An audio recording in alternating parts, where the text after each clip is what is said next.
بہت ان کا کلیدی کردار ہے۔ یہ جو موضوع میں نے آپ کی خدمت میں عرض کیا، ایک فرد کو بہت توانا ہونا چاہیے، اسے اپنی ذمہ داریوں کا احساس ہونا چاہیے، معاشرے میں اس کے کیا حقوق ہیں اور کیا فرائض ہیں، اس کو بہت اخلاص سے اور بہت محبت سے اور بہت ذمہ داری سے ان حقوق و فرائض کی پاسداری کرنی چاہیے، اسے ایک سربلند شہری کے طور پر معاشرے میں رہنا چاہیے۔ اور دوسری بات یہ ہے کہ اس کا جو نقطہ نظر ہے وہ معاشرے میں خود غرضانہ نہیں ہونا چاہیے کہ جی مجھے فلاں فلاں ایک لسٹ بنائی ہوئی ہو کہ مجھے گھر چاہیے، مجھے اچھی بیوی یا اچھا شوہر چاہیے، بہت اچھا جاب ہو، اتنا بینک بیلنس ہو، اس ماڈل کی کار ہو اور فلاں اور فلاں اور دیٹس اٹ۔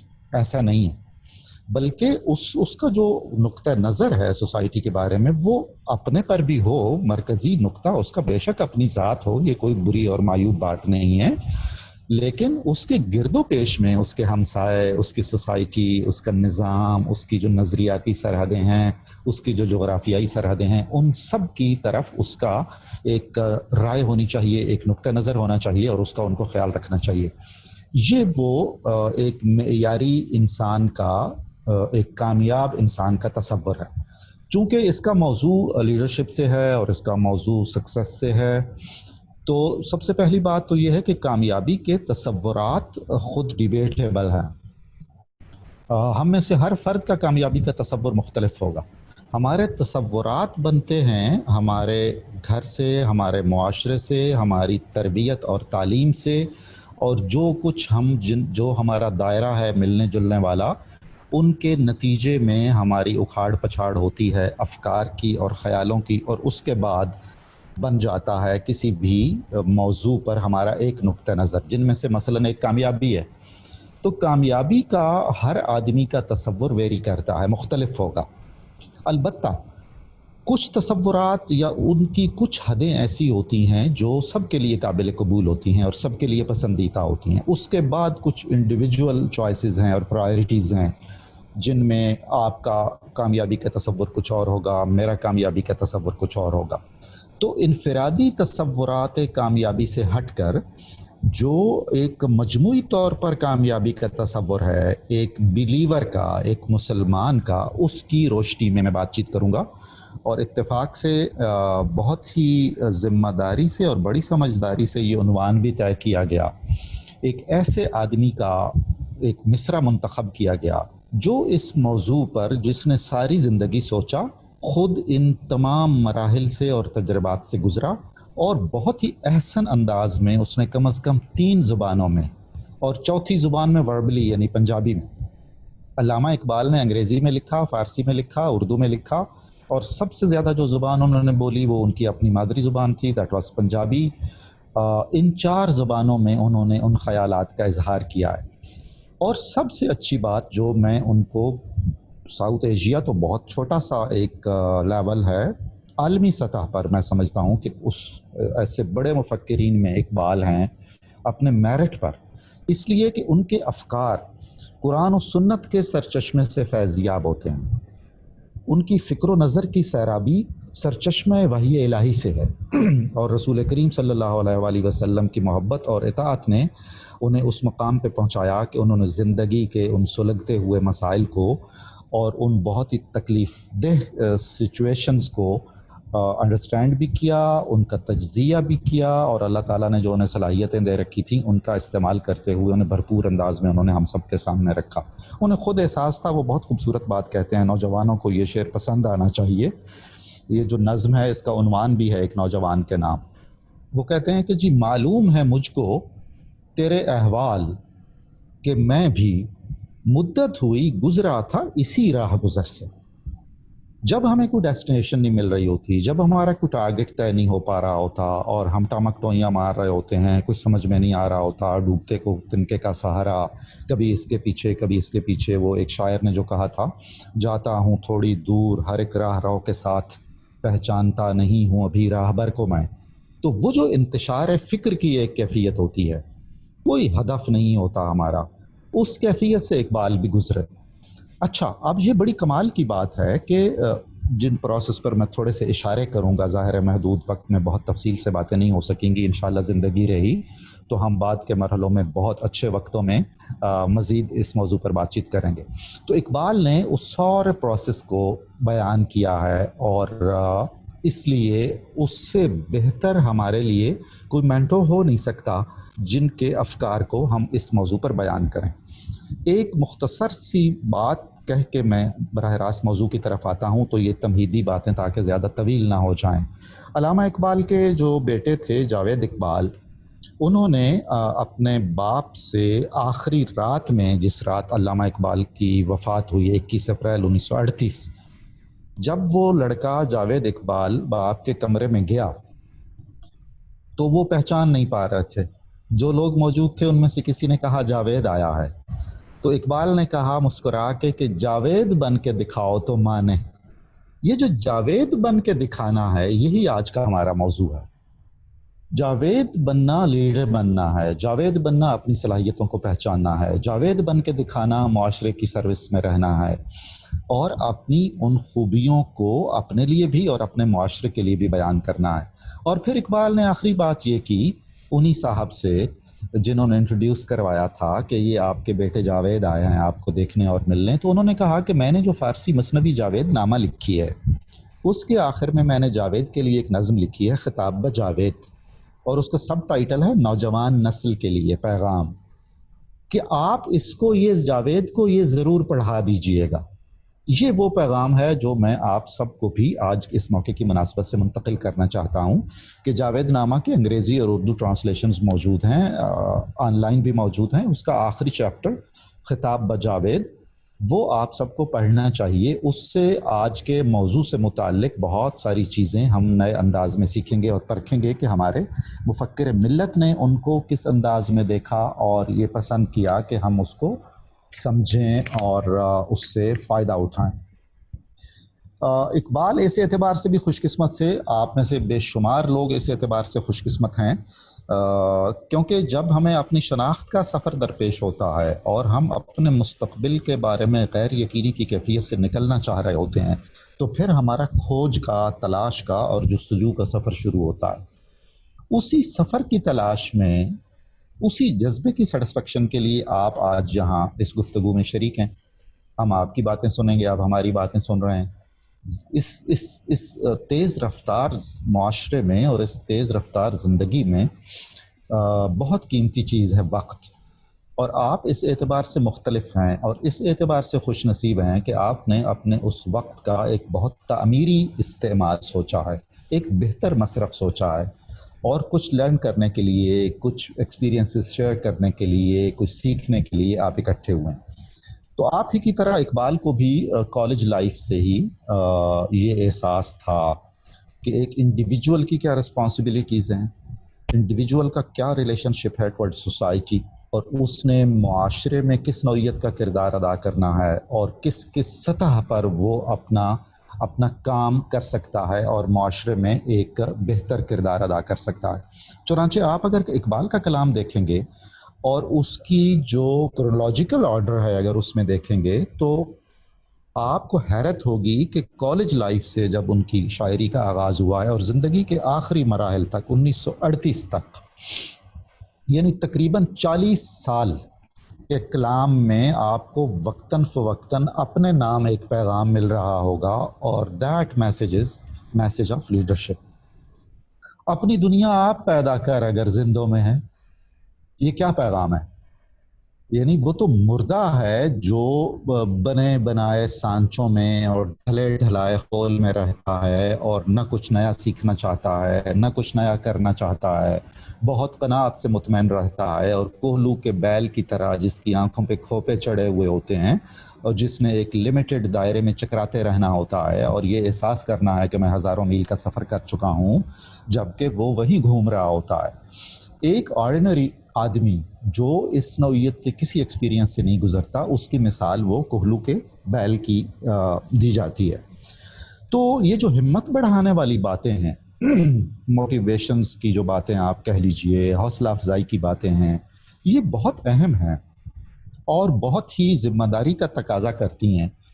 وہ آدمی جس نے خود یہ مرحلے برتے ہوئے ہوں گے، دیکھے ہوئے ہوں گے، ان ایکسپیرینس سے براہ راست گزرا ہوا ہوگا، اور جس کو خود سے بھی ہمدردی ہوگی اور اس پیغام سے بھی ہمدردی ہوگی اور جن سے وہ مخاطب ہے ان کے ساتھ بھی اخلاص ہوگا، ظاہر ہے اس کی بات بہت ہی مختلف ہوگی اور اس کی بات مؤثر بھی ہوگی۔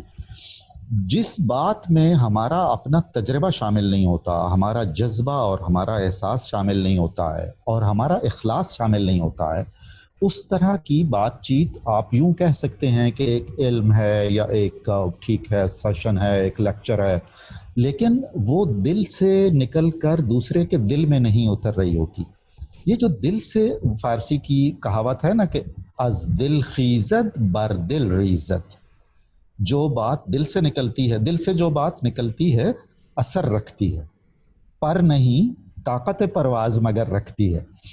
تو اس کی بنیاد اس سنسیئرٹی پہ ہے، اس خلوص پر ہے جو گفتگو کرنے والے کو اور جن سے گفتگو ہو رہی ہے ان کے درمیان ایک انسانی رشتے کے طور پر قائم ہوتا ہے۔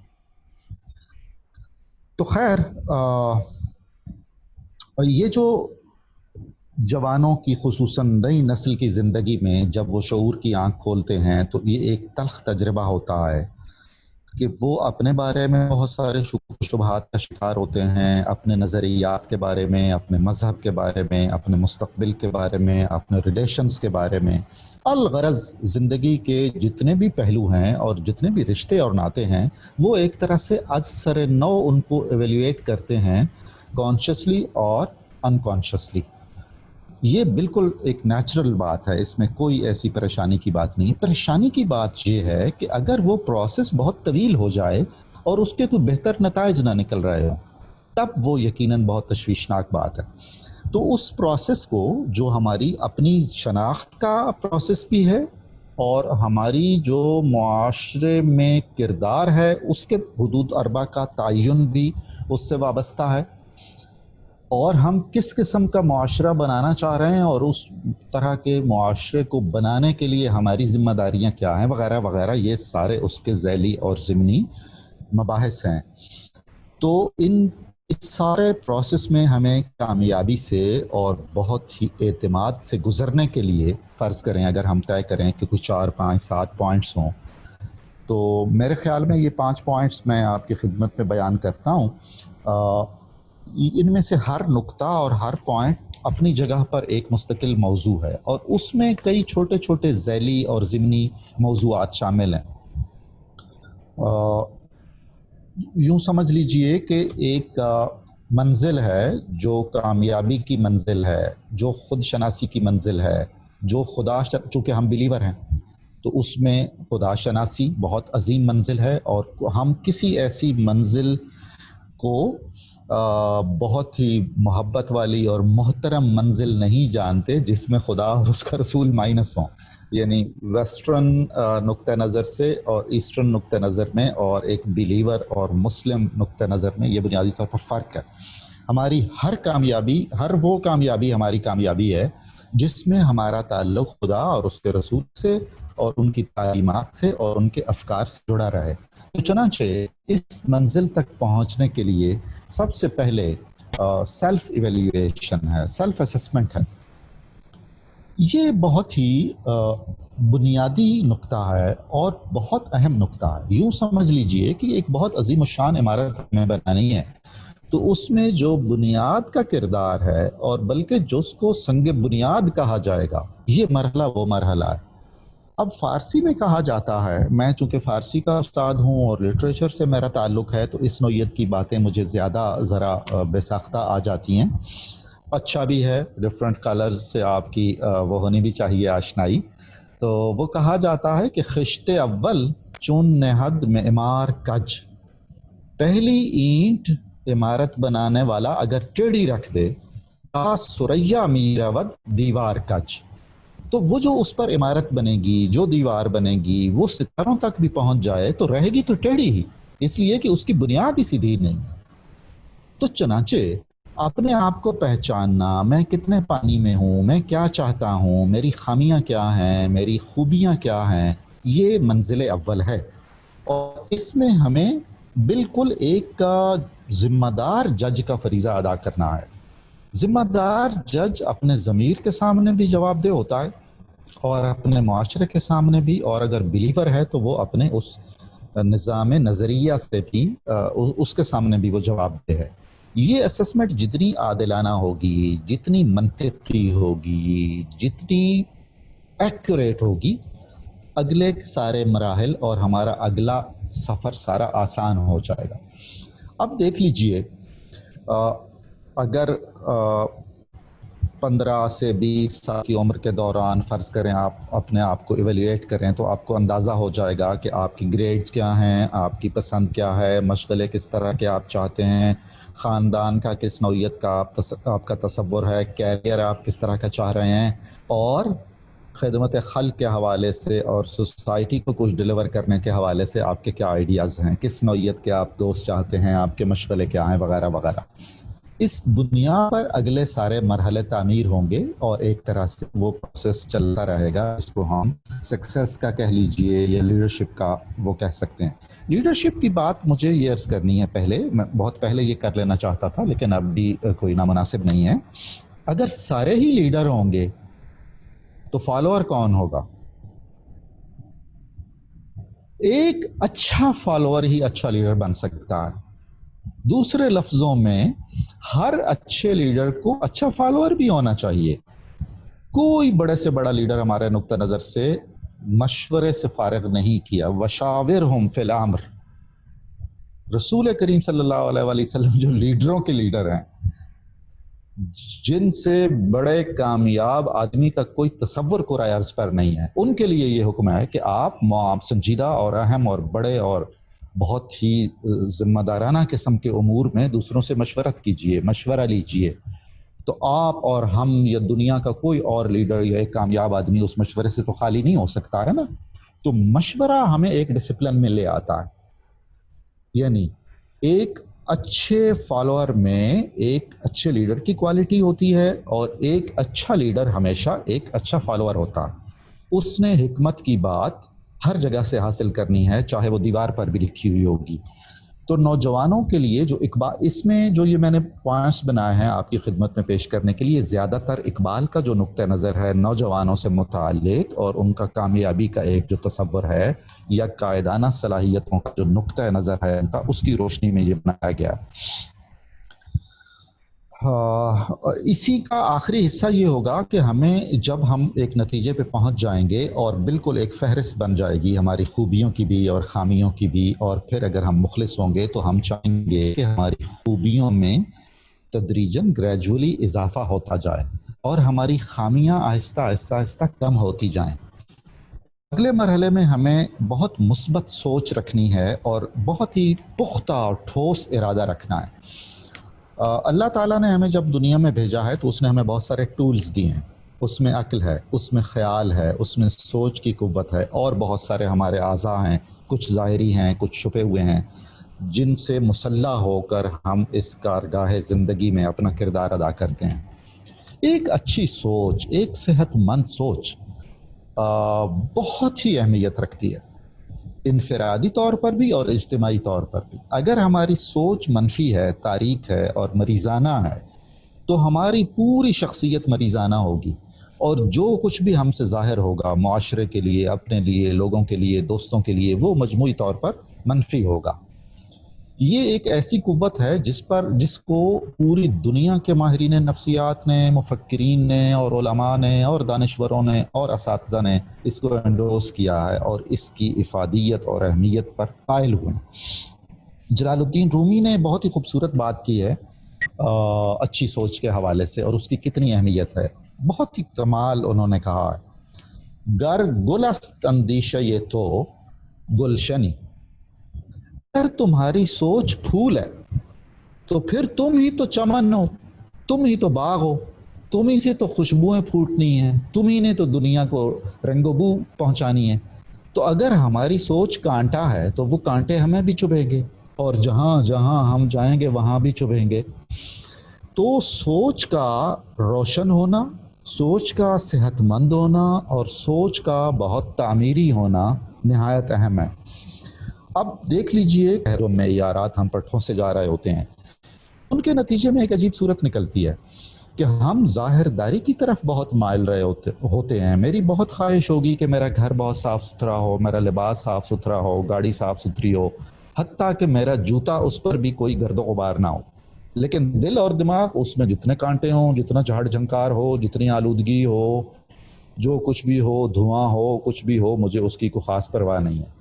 تو چنانچہ اپنی سوچ کو تعمیری رکھنے کے لیے ہمیں مانیٹرنگ کرنی ہے اپنے ذہن کی، اپنی سوچ کی، اور سٹیئرنگ کرنی ہے، باقاعدہ اس کو ڈرائیو کرنا، اس کی چھانٹی کرنی ہے. جیسے ہم اپنے سٹور میں سے غیر ضروری چیزیں نکالتے ہیں اور بہت مفید اور اچھی چیزیں وہاں جمع رکھتے ہیں.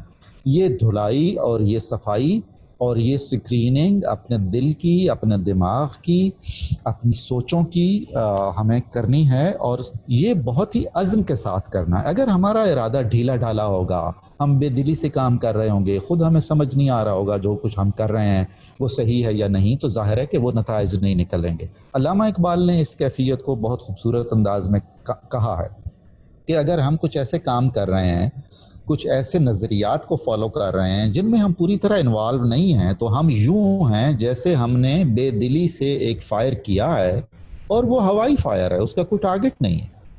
آہ وہ تیر نیم کش جس کا نہ ہو کوئی ہدف، افسوس ہے اس تیر پر جو ہم نے بے دلی سے ڈھیلے ڈھالے انداز میں چلایا اور اس کا کوئی ٹارگٹ بھی نہیں تھا. تو عزم کی اور ارادے کی انسانی زندگی میں اور انسانی کامیابی میں اتنی غیر معمولی اہمیت ہے. اگلے مرحلے پر مقصدیت ہے. ایک ٹارگٹ ہونا چاہیے، ایک ہدف ہونا چاہیے. زندگی مقاصد کا کھیل ہے. جتنے مقاصد زیادہ ہوں گے، بشرطے کہ وہ ایک دوسرے کو اسٹرینتھن کر رہے ہوں، ایسے نہیں ہوں کہ ایک مقصد مشرق میں ہے اور ایک مقصد مغرب میں ہے اور ایک مقصد آسمان پر ہے اور ایک مقصد زمین پر ہے، یعنی جن میں کوئی منطقی تعلق نہیں ہے. مقاصد کا تعین بھی ایک چین کے تحت ہونا چاہیے، ایک بہت شعوری پروسیس کے تحت ہونا چاہیے. اور اس کے بعد وہ مقاصد بھی اتنے ہی اخلاص سے اور اتنے ہی عادلانہ اور منصفانہ انداز میں متعین کرنے چاہیے. جب ہم اپنی اسیسمنٹ کر چکے ہوں گے، ایویلیویٹ کر چکے ہوں گے خود کو، تو پھر ہمیں معلوم ہوگا کہ یہ مقصد کچھ ہمیں سوٹ بھی کر رہا ہے کہ نہیں ہے، اس مقصد کے لیے جو پری ریکوزٹس ہیں وہ بھی ہم میں ہیں کہ نہیں. جلال الدین رومی نے کہا، بہت ہی خوبصورت بات کی، کہ آپ کو آرزویں پیدا کرنی چاہیے اپنے دل میں، آپ کو مقاصد پیدا کرنے چاہیے اپنے ذہن میں، لیکن ان مقاصد کو پیدا کرتے ہوئے آپ کو بہت ریئلسٹک ہونا چاہیے. آپ کو معلوم ہونا چاہیے کہ اگر آپ تنکا ہیں، گھاس کا ایک تنکا ہیں، تو آپ یہ مقصد اپنے لیے نہیں بنا سکتے ہیں کہ میں گھاس کے تنکے کے طور پر پہاڑ کو اس کی جگہ سے ہٹا دوں گا. یعنی وہ جو عملی زندگی میں جو مقصدیت ہے، اس کا تعلق بہت ہی منصفانہ انداز میں ہماری صلاحیت کے ساتھ اور ہمارے مقاصد کے ساتھ ہونا چاہیے. اقبال کے پیغام میں انسانوں کے لیے، نوجوانوں کے لیے، پوری دنیا کے انسانوں کے لیے، اس میں کوئی تخصیص مسلمان یا غیر مسلم کی نہیں ہے. یہ انسانیت کا وہ پیغام ہے جو اس نوعیت کے مفکروں نے، جن کو مفکر انسانیت کہنا چاہیے، پوری انسانیت کے لیے دیا ہے. کہ مقاصد کا ہونا، ٹارگٹس کا ہونا، یہ ثابت کرتا ہے کہ ہم زندہ ہیں اور ہمارا شعور جیتا جاگتا ہے، اور ہم اس شعور کی زندگی میں دلچسپی رکھتے ہیں، اور ہمارے پاس اللہ کی دی ہوئی کچھ ایسی طاقتیں اور صلاحیتیں ہیں جن کو بروئے کار لا کر یقیناً ہم اپنی پوری کوشش کریں گے دیانتداری سے کہ ان مقاصد کو ہم حاصل کر سکیں. چنانچہ آرزوؤں کا سلسلہ اور مقاصد کا سلسلہ جاری رہنا چاہیے. اقبال نے بہت اچھی ایک تمثیل، ایک مثال بیان کی ہے. انہوں نے کہا ہے کہ زندگی میں، انسان کی زندگی میں آرزوئیں اور مقصد اور ٹارگٹس اس طرح ہونے چاہیے جیسے سمندر میں موجیں ہوتی ہیں. موج جب تک محو حرکت ہے، جب تک وہ چل رہی ہے، تو وہ زندہ ہے. اگر اس میں وہ لہر اور اس میں وہ حرکت ہم مائنس کر دیں تو اس کے بعد وہ پانی ہے، ہم اسے موج نہیں کہہ سکتے ہیں.